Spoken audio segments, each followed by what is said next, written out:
O CNJ em Ação está no ar. No programa de hoje, você vai conferir mais uma reportagem especial da série Conhecendo Melhor o Conselho Nacional de Justiça. Você vai entender como é a composição do CNJ e ainda mais destaques da nossa retrospectiva de 2013. Os eventos que vão marcar o Judiciário e como acompanhar o Conselho nas redes sociais. No quadro Bastidores, eu converso com o juiz Atalá Correia, membro do Comitê Gestor da Conciliação. Essas e outras notícias de destaque do Conselho Nacional de Justiça, você confere a partir de agora.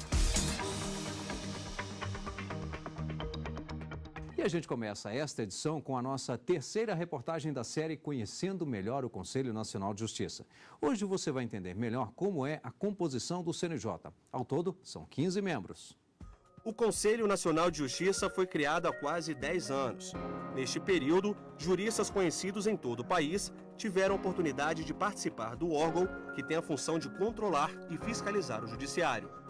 O desembargador federal Girair Aram Meguerian fez parte da primeira composição do Conselho Nacional de Justiça. Ele se recorda na época da criação do Procedimento Administrativo Disciplinar, o PAD, e os principais desafios do início do CNJ. Primeiro desafio era montagem, estabelecer as rotinas de trabalho, estabelecer como autuar os processos, o próprio nome dos procedimentos foi estabelecido nessa primeira composição, pedido de providência, processo administrativo disciplinar e assim por diante. Elaborar projetos, criar grupos de trabalho e, principalmente, fiscalizar os integrantes do Poder Judiciário. Esta é a função dos conselheiros do CNJ. As sessões são realizadas neste plenário, que fica na sede do Supremo Tribunal Federal. Ao todo, são 15 membros, com mandato de 2 anos. Agora nós vamos explicar para você como é feita a composição do CNJ. O cargo mais importante, o presidente do CNJ, é ocupado pelo presidente do Supremo Tribunal Federal, atualmente o ministro Joaquim Barbosa. Já as outras 14 vagas são por indicação. À direita do presidente fica o Corregedor Nacional de Justiça, que é sempre o ministro do Superior Tribunal de Justiça, indicado pelo próprio tribunal. Ao lado dele fica um conselheiro que é desembargador, membro de Tribunal de Justiça, indicado pelo Supremo Tribunal Federal. Na sequência, um juiz do Tribunal Regional Federal, indicado pelo Superior Tribunal de Justiça, representando a primeira instância do Judiciário. Contemplando a Justiça do Trabalho, o Tribunal Superior do Trabalho faz a indicação de um juiz de Tribunal Regional do Trabalho. Do mesmo lado, também fica um dos indicados pelo Procurador-Geral da República, que escolhe um membro do Ministério Público. Logo em seguida, também fica um dos indicados pela Ordem dos Advogados do Brasil. E para completar, temos a presença de um cidadão de notável saber jurídico e ilibada reputação, indicado pela Câmara dos Deputados. Já do lado esquerdo do presidente, a primeira vaga é ocupada por um ministro do Tribunal Superior do Trabalho, indicado pelo TST. Em seguida, vem um conselheiro membro da Justiça Estadual, indicado pelo Supremo. Depois, o Superior Tribunal de Justiça indica um juiz federal para que a Justiça Federal de segunda instância também esteja representada no CNJ. O Tribunal Superior do Trabalho também faz uma segunda indicação para que esteja presente um conselheiro membro da primeira instância da Justiça do Trabalho. Do lado esquerdo também fica o segundo membro do Ministério Público, desta vez um MP estadual. Na sequência, o segundo advogado indicado pela OAB.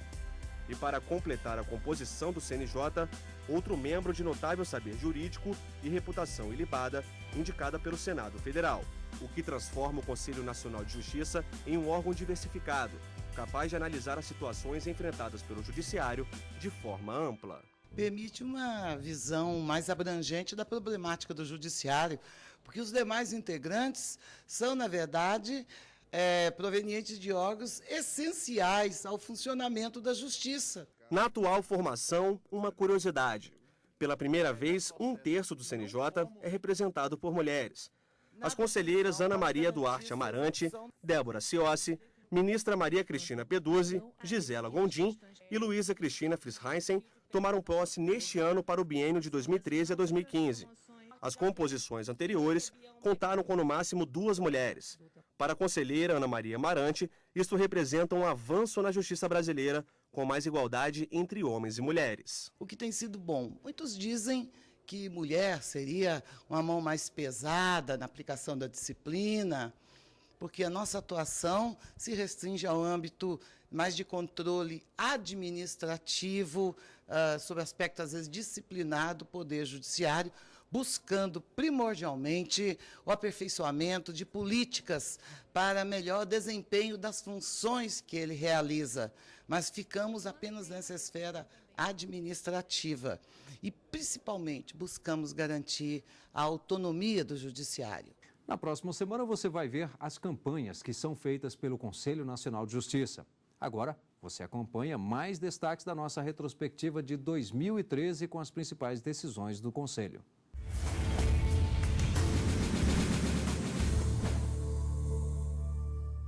Na última sessão do primeiro semestre, o CNJ também aposentou compulsoriamente 2 desembargadores e ex-presidentes do Tribunal de Justiça do Rio Grande do Norte, acusados do desvio de recursos no montante de 14 milhões destinados ao pagamento de precatórios.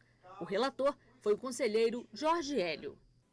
Nós estamos falando de desvio comprovado de 14 milhões e meio de reais dos cofres públicos do Rio Grande do Norte, do Judiciário do Rio Grande do Norte, dos quais, em sede de delação premiada, o casal composto pela chefe de setor de precatórios e seu esposo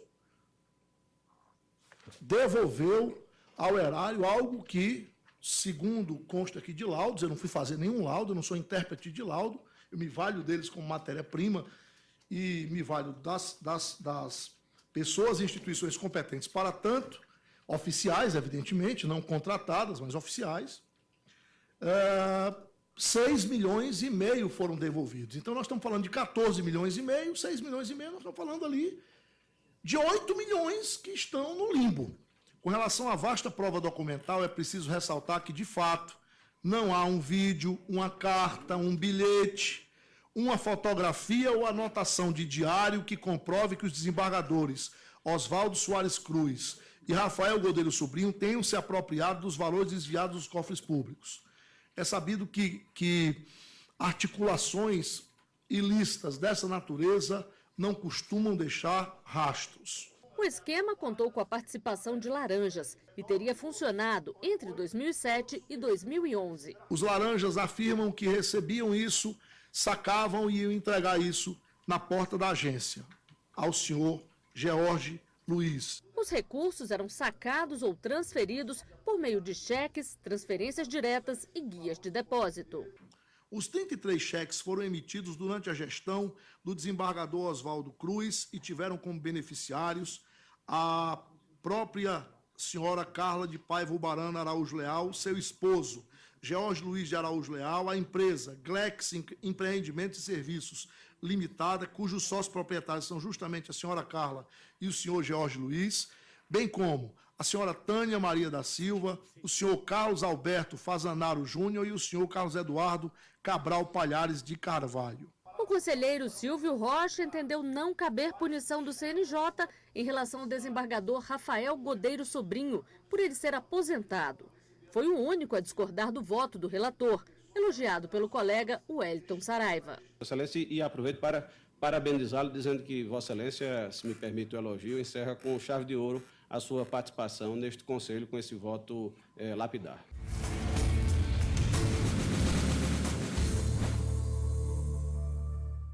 Quer saber dos principais assuntos e como acompanhar o Conselho nas redes sociais? É fácil. Veja agora no quadro Tá na Rede.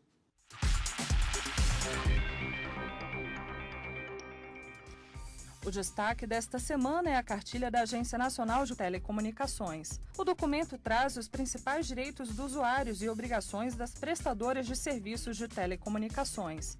Para ter mais informações, basta acessar www.facebook.com/cnj.oficial. É o CNJ aproximando a justiça do cidadão brasileiro. No Twitter, você também pode saber mais sobre a cartilha da Anatel. Se você deseja receber diariamente informações sobre cidadania e justiça, siga o CNJ no Twitter. Acesse www.twitter.com/cnj_oficial. O CNJ também está no YouTube. Acesse www.youtube.com/cnj. O CNJ está na rede.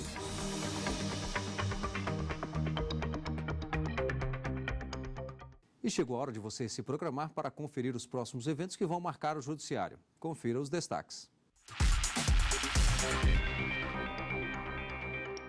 No dia 11 de fevereiro será realizada a sessão de número 182 do Conselho Nacional de Justiça, a primeira de 2014.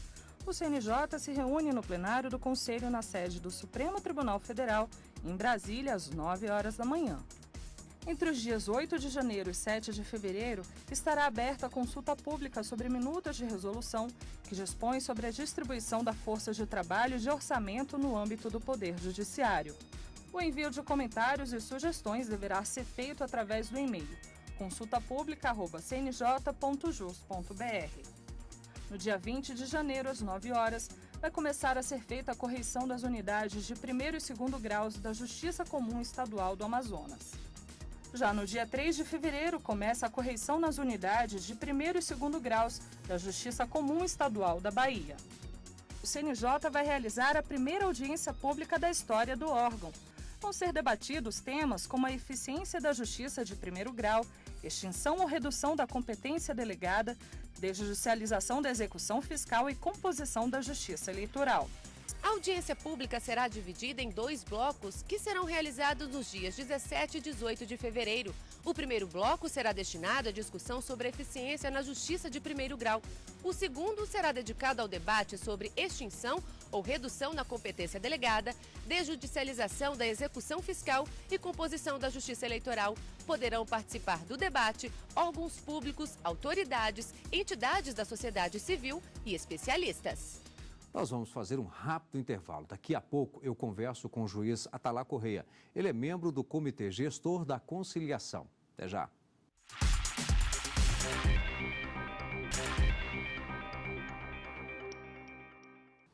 O CNJ em Ação está de volta com o quadro Bastidores e hoje eu recebo aqui no programa o juiz Atalá Correia. Ele é membro do Comitê Gestor da Conciliação. Bem, doutor Atalá, muito obrigado pela presença aqui no CNJ em Ação. Nós vamos falar da conciliação. Nós tivemos, inclusive, no início de dezembro, a Semana Nacional da Conciliação. Mas, antes de entrarmos necessariamente na proposta do Conselho Nacional de Justiça, quando é que a conciliação entra em ação? Ou seja, uma parte pede ou a outra, ou o próprio juiz que determina. Qual é o procedimento para que haja a tentativa, pelo menos vamos dizer assim, a tentativa da conciliação? Rimac, inicialmente obrigado pelo convite de estar aqui hoje, falando um pouco sobre conciliação e mediação, que é um movimento importante do CNJ que pretende mudar a cara da justiça. Como você bem lembrou, agora em dezembro de 2013 nós tivemos mais uma semana, foi a 8ª Semana Nacional de Conciliação. E essa ideia de ter semanas de conciliação tem muito a ver com não só resolver um número elevado de conflitos através da conciliação e da mediação, mas também de divulgar para toda a sociedade que isso é uma iniciativa importante do Poder Judiciário como um todo. Mas respondendo especificamente a sua questão, a conciliação ela pode partir do juiz, que pode sugerir para a parte. Então, é muito comum que a parte venha solicitando uma cobrança, qualquer litígio, como é comum no judiciário, e que o juiz sugira que as partes passem por uma conciliação. Em algumas situações específicas, a legislação já convida as partes para uma audiência de conciliação obrigatoriamente. Isso é muito característico do rito sumário, que são valores, em regra, de até 60 salários mínimos, e é muito característico do juizado especial cível, né? que são valores de até 40 salários mínimos, mas mais ordinariamente de até 20 salários mínimos, porque até 20 salários mínimos as partes podem estar em juízos sem advogado. Então, para você ter uma ideia, aqui no juizado de Brasília, nos juizados cíveis de Brasília, fazendo essas audiências que a lei determina, nós tínhamos um índice de acordo que estava em torno de 20% de acordo. Então, de cada 100 processos que eram ajuizados, cerca de 20 saíam dessa primeira audiência com um acordo. Tá? A partir do momento que começa a se divulgar as técnicas de conciliação, e se preparar, tanto juízes quanto servidores, o índice pula de 20, hoje nós estamos no índice próximo de 40. Então, para você ter ideia, por mês entram aqui nos Juizados Especiais Civis de Brasília cerca de 1.500 processos. Nessa primeira audiência de conciliação, se resolve cerca de 500 processos. E só os outros 1.000 restantes, ou seja, 2/3, é que vão efetivamente ser analisados no mérito de quem tem razão, quem não tem razão, e vão ser solucionados com uma sentença do judiciário. Então, a conciliação, além de resolver processos que pode chegar a um número elevado de processos, ela tem uma outra conotação. Ela tem uma conotação de resolver o processo com qualidade. Então, você imagina que uma parte... Ou seja, não é algo imposto, não há uma determinação, há uma conversa, uma negociação. Exatamente. A conciliação, justamente, nós temos um terceiro, que é um conciliador ou um juiz, mas preferencialmente um conciliador, que conversa com as partes, estimulando elas, ouvindo as necessidades, ouvindo os interesses, né? Então, uma das técnicas que se emprega nesse movimento é de escuta ativa. Então, a audiência de conciliação, como eu te disse, ela já era prevista na lei. Então, era uma prática comum você chegar... Bom, aqui é a audiência de conciliação. Tem acordo? Tem acordo? Ah, não tem acordo, muito obrigado, vamos para a próxima audiência, certo? Ou vamos para a próxima etapa do processo. Quando se começam a divulgar as técnicas de conciliação, isso muda de figura. Então, a pessoa que faz a conciliação, que é preferencialmente o conciliador, ele passa a ouvir a parte. Muito bem, por que o senhor está aqui? Então, ele dá tempo para a parte falar. Isso parte muito de uma escuta ativa, dá valor para a pessoa, para que ela possa entender que aquele problema dela que está vindo ao Poder Judiciário é motivo de preocupação, é motivo de interesse do Judiciário como um todo. Então, se ouve uma parte, se ouve outra parte. E a partir daí, as técnicas passam a estimular a conversa entre elas, quer dizer, uma parte entende o ponto de vista da outra, tá? Para que elas possam tentar construir uma solução comum. Mas, ordinariamente, o que o juiz decide é a favor de uma parte e desfavor da outra.